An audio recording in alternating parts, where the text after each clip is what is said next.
Greetings, everyone, and welcome. I am Mike Quartararo, and I am with today my co-host, Jeff Hirvela. Hey, everyone. This is Mind Matters, where we break the silence in legal spaces. We share real stories. We talk openly about mental health, about well-being, about addiction, recovery, and all things related, and of course, resources for dealing with all the above. Jeff, how are you doing today? Doing good, man. I think as in the spirit of the show, we have kind of open, honest conversations about where we're at in all things Mind Matters. So thought I'd lead off. It's been a summer, man. It has been, as I've described before, a lifey summer, a lot of things happening. I'm stressed out of my mind. I definitely woke up this morning with the overbearing fear of the day. I've got to, take care of work, kids stuff, because it's summer. We're going to do this show. I'm nervous about this show, but I'm excited about the guests. So for me, just a quick, thought to complete that. While I'm stressed about a lot of things going on in life and how busy it is, I remind myself of the fact that I get to do this. I get to be a part of it, and not that I have to do this. It's tasky. It turns into the gratitude of being able to do it. So just want to share that little nugget that helps me in a lot of situations where I remind myself I get to do it these days. How about you, man? How you doing? I'm right. I'm a little stressed too, but I'm trying to keep it to a minimum. Just dealing with some lingering health issues, but we'll be fine. This is generally stressless for me. Yeah. But hey, this is not about us. Let's bring in our guests. Absolutely. Hello, Alicia. Hello, Adam. Hello there. Hopefully the next 27 minutes will be enjoyable and stress-free. That's our goal. Exactly. Fun. Bring laughter. I'm already feeling the levity. I'm already feeling the energy. You guys are up to some amazing stuff. And like Mike said, the focus is on you guys today. And that's why I'm excited, because it's not about me. It's about you guys in this show. So this is kind of fun. So let's introduce our guest. Alicia, why don't you tell us who you are, what you do, and why you're here? Yeah, thanks. Thanks so much for having us. So I'm Alicia Hawley. I've been a big law litigator for almost 25 years, which is kind of shocking to say out loud. And I've experienced depression and anxiety since I was a child. And dealt with that, and then a developing alcohol addiction when I was a young lawyer. And Adam and I met last summer. It's crazy because it feels like it's been so much longer than that, but we met last summer at ILTA, actually at the Chris Stapleton concert before ILTA.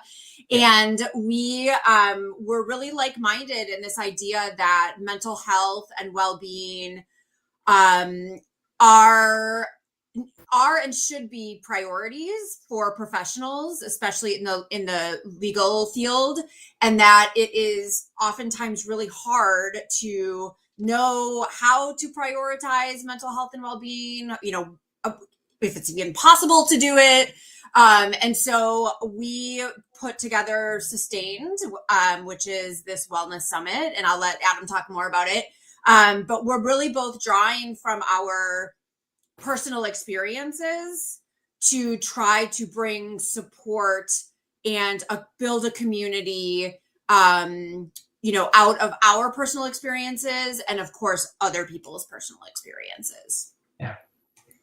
Yeah. And, to expand upon that, I've been kind of in the legal technology world, graduated from law school a while back, but I've been here for around 20 years. It is crazy. But I think the focus, and in my journey, I experienced extreme loneliness, and really went through some hard times with some suicidal thoughts.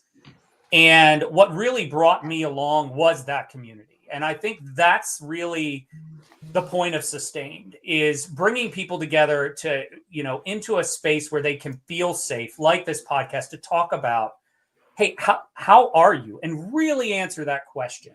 And not just simply, okay, I'm fine.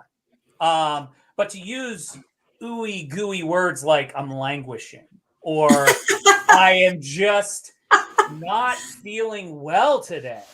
to really start to unpack why, because again, the power is in the communication. When you feel safe to let go, now all of a sudden things become free. And free is the best place to be. And it's about being your authentic self, right? That's what it's really about. It's about being comfortable in your own skin and, understanding how others perceive you and how you want to be presented to the world, right? Yeah, and I think that's really hard to do. I think it's something that we hit on every once in a while, that we're our authentic self. But I do think that mastering that skill more and more is something that is really key, as you said. Yeah, I think something that's interesting with both, with all of us, what we're doing here is the fact that we're making the time to focus on this endeavor. Like, we all have very busy day jobs, and we also prioritize this aspect of the community. And something I was sharing about in the first episode, we've got such a tight-knit community. We all know each other, and I think it's really admirable what you guys are doing to put a kind of a stake down and say, we're going to make a conference, we're going to make a summit around this and bring people together. And I think there's, having you guys as the first guest on the show is really significant in that this is the trend. And, I have my own journey, my own personal journey, and I've gotten a lot out of it, but it's when we turn that experience and share that experience outward. Alicia, you sharing about your anxiety and depression and alcoholism. Adam, you sharing about your loneliness and suicide. That's incredibly personal. That's absolutely beautiful. And we don't often do that. I hid my alcoholism. I hid my using for so long because I thought that would keep me back. And as you both have shared, it's quite the opposite. Sharing it is empowering, and it gives others a voice. And as Mike was saying, the chance to be your authentic self. Yeah, it's really interesting because Adam said, he was talking about loneliness, right? And that is a common theme in my journey too. And Jeff, I know you just touched on it a little bit, and I know we've talked about it separately too, that feeling of being really isolated or alone in what you're going through. And that for me has been a big driving force for sharing and for doing this quote unquote work. I don't know how to be anybody except who I am. I show up who I am all the time at all times. So for me, it wasn't really scary to start talking about it, but I didn't want to do it until I was sober, right? Until I really was sober and felt like I had a good handle on things. And part of that though, is because of this the shame and the stigma that are attached to it, which is part of what drives the feeling of isolation and loneliness, right? Like if somebody's having a panic attack or is feeling, extreme anxiety, they don't necessarily want to share that because they think it makes them look weak, or they think their boss is going to, retaliate against them in some way, like take work away from them or not give them the same opportunity because they think that they're dealing with something. So there's all these different reasons, and all of it compounds into this isolation and this loneliness and this feeling of I am doing this by myself and I'm going through this by myself and nobody else can relate to this. And that was a big driving factor for me is, the talking about it and the sharing. And I want people to know that they are not alone. Right. That's it. And I couldn't agree with that more. I mean, again, we are not here to pass a judgment. We are here to react in who you are and the experience you've gone through. I mean, the epicenter of where I felt the loneliness was among 100,000 screaming fans at Penn State in my freshman year. And all of those people, all of that fun, freshman year of college, great. I didn't know anyone. I came from 1,000 miles away, and it was the hardest time to go through. And it's what's really made me, and I feel like I was blessed to have the perspective of, I need to start building a way out of this. And to be able to give people a safe space to say, okay, how can I start building? I had resources. I had people in that college environment that I could go to, therapists, different faith sanghas that I went to. We want to be able to just provide yet another resource. Hey, here's a place, a safe space where you can come and talk. Let me ask this question, because I'm pretty sure we'll have people watching this who are curious about, okay, how do you know when you've got a problem here? So let me just ask you both, what was your turning point, Alicia? Oh, listen, there was never a moment that I didn't know I was an alcoholic. I knew I didn't drink for years because I didn't drink in college, which is like, what? I didn't have a drop of alcohol in college. I didn't drink until my last year of law school. And part of that was because the disease of alcoholism runs in my family. And I was so, and it's not like a self-fulfilling prophecy here, but I was cautious about it. I was also a professional athlete. I was a dancer. And so it didn't make a lot of sense for me to be like going out and partying and trying to be at rehearsal at 8 a.m. Right. Like, so I didn't drink, but as soon as I did, I knew like my relationship with alcohol was not the same as everybody else's, or, the majority of the population. I knew it was a bad relationship very quickly. So for me, as soon, after probably 2 years after I started drinking, it was already in problem territory. And I wanted help from then. And I didn't get sober for like 13 years. But I knew from the very beginning that it was bad. And the last 8 years that I lived in addiction, like I was like, someone help me. I was like, please, is anybody seeing me? Like, I knew it was a problem and I wanted help the whole time. Yeah, I think for me with my loneliness, it really came to a head probably end of the first semester, middle of the second semester of my freshman year, because I had identified and who I was this high achieving student, was this person who was on the golf team and the soccer team in high school. And that I told myself that story so much. And when I hit a wall that was hard, my first major in college was astronomy and astrophysics. And my advisor had just came from China, a brilliant man, but could not speak much English, could not really advise me. And one of my first seminar classes was from one of the first people who discovered a planet outside of this solar system. So I now had a wall that was hard. And I just further and further drilled into that story that I pushed people away and pushed people away and pushed people away. And then started going to parties because that's where people were. And my grades started to suffer. And then I'm in this cycle. Yeah. I found a group of people the middle year of my freshman year that really were focused on international policy. I just wanted to try something to get out of physics and matrices. And they just completely understood. They understood about being alone. They understood about this. They kind of accepted me and pointed me to some of the help that I started to take. And I realized that the story that I was telling myself, I could be much more than just that story. I could be complicated. I could be down. I could be happy. I don't have to be a great student unless I want to be.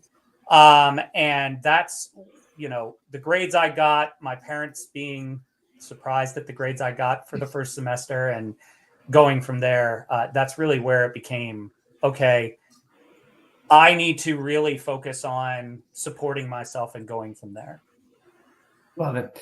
Yeah. I love that both your stories involve the awareness, the desire to do something different, but there was also a need to see that there was other ways and hear about other solutions from outside.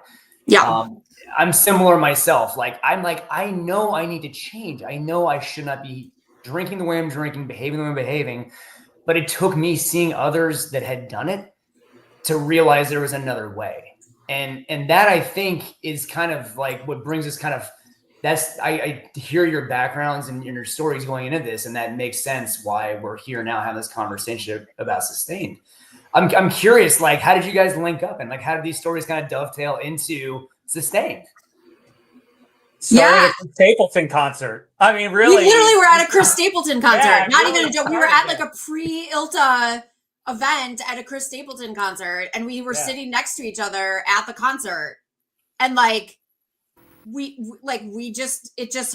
started talking, and we had been introduced, I think, virtually before that, but like it was like a fleeting sort of like, you should meet each other, like you have similar things going on, and then we met at that concert, and then Adam can tell the rest of it, like because he brought this to me. So yeah, I can tell that piece. It's been a really important focus of my life. I've been doing a mindfulness and wellness group with ILTA that we meet every first Friday of the month, to have these conversations, to create this space. And then I kind of, the people at the Masters Conference knew that this was important. And they came to me and they said, hey, would you like to partner to create a conference around this? And of course, I mean, I said yes. And the first person I thought of was Alicia. The conversations we had, I have been trying, to stop drinking as much alcohol, because I've always questioned, why do I need a drink in a social situation? Like, that's weird to me. And the looks I got for ordering a coffee at the Chris Stapleton concert, it was just something that I tried to be like, okay, what is this? And so it's that I love the passion Alicia brings to this. She kind of matches my energy on this. And I think that's what made it easy to ask her to join me here. So I think we should explain a little bit more about Sustained. What is it? What is the vision? What does the future look like for Sustained? What are you guys planning? Go. So I'll start.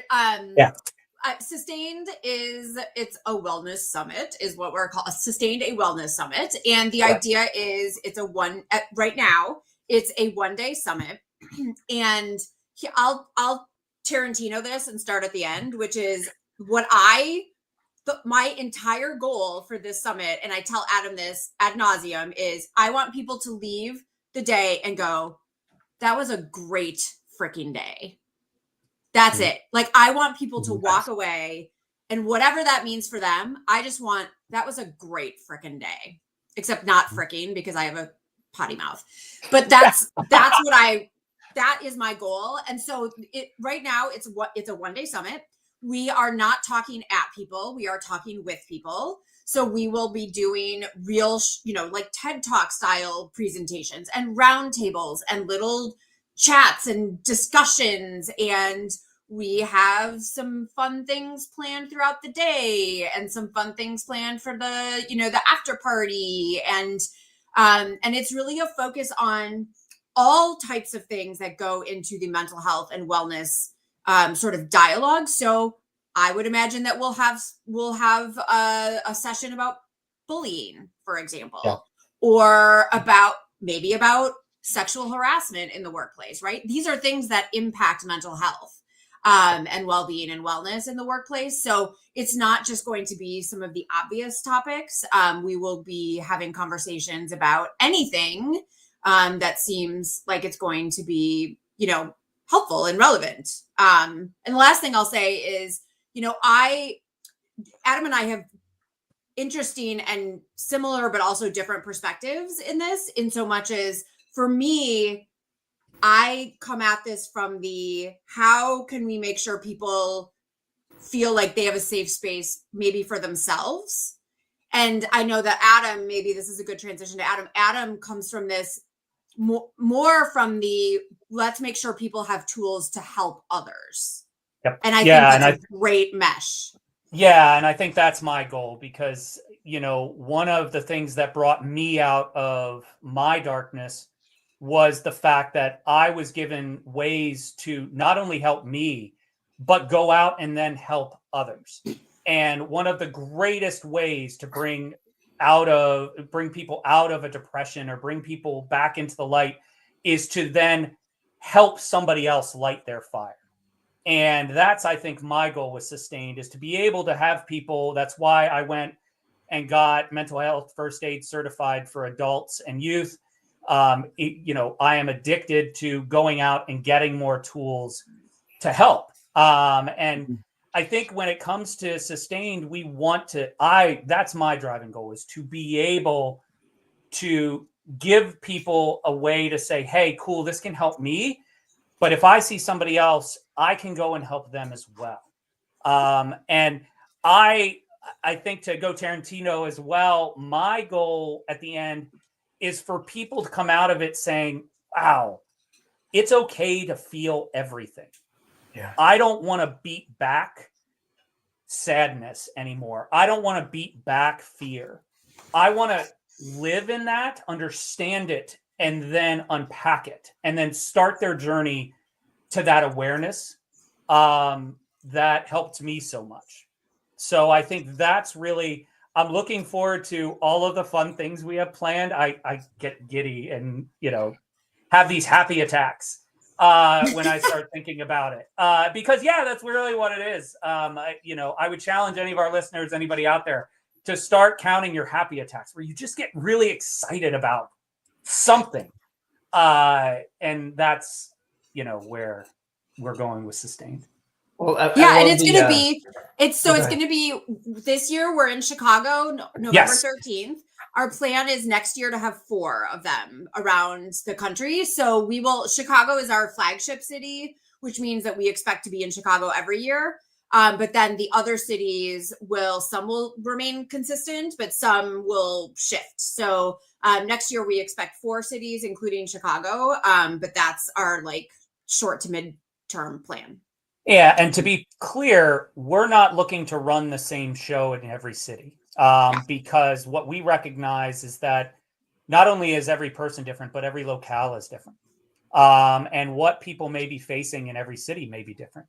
And so we want to make sure to try and bring different flavors to these different places. And I think that's why the Masters Conference, focus, and those conferences that go out to the various cities really was something we liked. That's beautiful. I think one of the themes that I'm hearing you guys talk about is the service nature of this, and the kind of giving it away to keep it. So in recovery, we talk about, I keep my sobriety by working with others. If I don't help someone else, if I don't work on, helping another alcoholic, then I can't keep it myself. And you both are demonstrating that so sincerely and deeply with what you're doing. Thank you. So a friend of mine said to me some years ago, the surest way to feel joy is to be in service of others. Yes. And I was like, whoa, oh my gosh. Yeah. It's so true. And service is, I'm not in AA, but I know that service and helping others in addiction is part of the AA and the NA model, the anonymous model. And so, yes, Jeff, it's part of just who we are. Yeah. And I think I think it just happened organically. But it's absolutely such a mood booster for us. Yeah. But also for those, hopefully, that we are in service to. It's 100%. literally why I became an educator. There's something rewarding about teaching. 100%. Sharing something with people who don't know that thing, and the reward, is really just seeing them blossom, right, with whatever you've taught them. And that's true for all educators. It's why I think educators are the most awesome people in the world. But Jeff, you had a thought? I was just going to say, we just kind of talked about bringing the message to others. This sounds like an open conference for anyone that would benefit from it. Just real quick, is there not a pitch, but a target audience, or who should come to this, right? And by the way, the link is in the comments for anyone who wants to learn more. A link to the website is in the comments. Yeah, I think our focus is everyone and anyone. Obviously, both Alicia and I love the legal industry and our heart's there, but I feel there's value in having a litigator talk with a doctor or a police officer. and or a teacher. And so anyone that can find value, that's where we want to focus. Yeah, Awesome. I shared this on my personal Facebook page, which I'm not. No, I had to get whatever. Facebook No free was meta like, ads. It was no good. Like I just had to for my own mental health. That was a mental health boundary I had to set in the last year. But I did post one of the only posts I've posted in the last 6 months was to announce this conference, and I immediately had all of these friends of mine who are not in the legal industry be like, "Can I come? I really need this. Can I come? Lovely. Is this something that's open?" And I was like, yes, yes, yes. Like people who are in marketing, educate. I mean, just people who are not affiliated. And I was like, this is not just for the legal industry. No. This is for any and everyone, anybody who's a professional. So, which really is anyone. So we really care a lot about that. We need to pivot to our next segment, and that's about resources and tools for people. So let's go there. Alicia, Adam, is there some resource you would point people to? Obviously, they're sustained, but that's not coming for a few months. Is there something that sort of made a difference in your journey? Yeah, I mean, the thing that I will say that I always say is people really hesitate to ask for help because they are afraid that the act of asking for help is going to have a negative impact on them. So particularly in the legal industry. So what I would say is if there is a resource that is anonymous, trust that it is anonymous. Yeah. So like the legal assistance projects that we have across the United States, or anything that is a workplace related resource that is anonymous, trust that it is anonymous. And that you can reach out to it, you can leverage that service and that resource, and that no one that you work with will know, because those are really good resources, and people are afraid to use them because they're afraid of the consequences. Adam? I think for me, the thing I want to trumpet from the rooftops is the mental health first aid certifications. These are certifications that are completely free. And mostly offered by local healthcare systems. Think of it as a CPR training, except you're learning tips and tricks to help people in a mental health crisis. There's certifications for adults and for youth. It really goes through, I think, a lot of the different ways that the brains work differently, and how you can engage people in a way that is caring, and how to help people and point them into the right direction for what they need. Again, the point of mental health first aid is not to diagnose, it's to help people get connected to where they need. And so it's something that's incredibly valued, and something that for the price, free, it's worthwhile completely. Jeff, what's worked for you? Yeah, I mean, we've talked about 12-step programs. I have a therapist. I have a physical outlet as well. I do ultra running. So I just kind of channel my energy into things that are healthier. But I love find someone you trust. And I love that comment, Alicia. You have to start by wanting something for yourself. It has to be from the inside. And it helps, I found, to ask for help. And that first step of asking for help is the biggest step, because a lot of people don't admit they have a problem. I did not. And resources like the mental health first aid, I love that. That's on my to-do list for this year, Adam. Huge. And it goes back to the service aspect. The first step is getting help, and the second step is bringing that to others.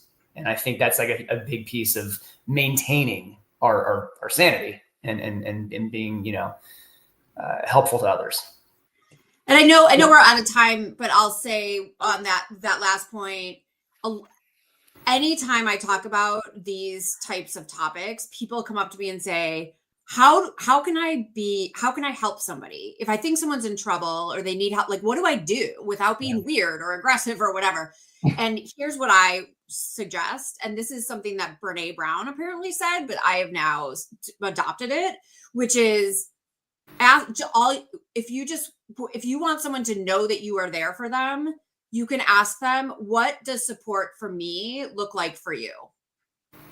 It's non-invasive, it's gentle, but it's just letting them know, like, hey man, I'm here for you if you ever need anything. I'm not going to push it, but just FYI, call me if you need me, you know? It's open, it's inviting, it's open, it's an open-ended invitation. Yeah, that's really valuable. All right, I'm sorry to say that we're out of time. We could obviously talk about this for hours. Yeah.